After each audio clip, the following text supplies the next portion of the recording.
بسم اللہ الرحمن الرحیم۔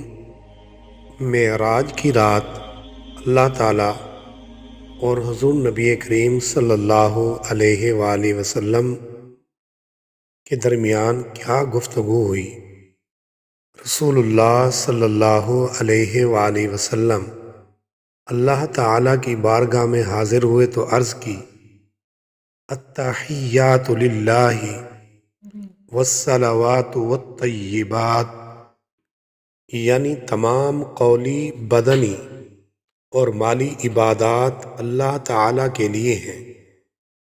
اللہ تعالیٰ نے ارشاد فرمایا، السلام علیکہ ایہا النبی ورحمۃ اللہ وبرکاتہ، یعنی اے نبی تجھ پر سلام ہو اور اللہ پاک کی رحمتیں اور برکتیں ہوں۔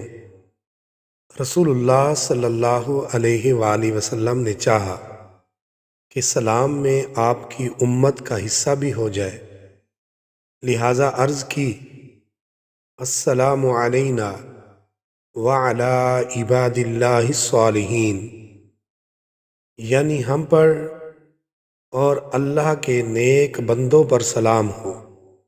حضرت سیدنا جبرائیل امین اور تمام آسمانی فرشتوں نے کہا، اشہد ان لا الہ الا اللہ واشہد ان محمدا عبدہ ورسولہ، یعنی میں گواہی دیتا ہوں کہ اللہ تعالیٰ کے علاوہ کوئی معبود نہیں اور حضرت محمد صلی اللہ علیہ وآلہ وسلم اس کے بندے اور رسول ہیں۔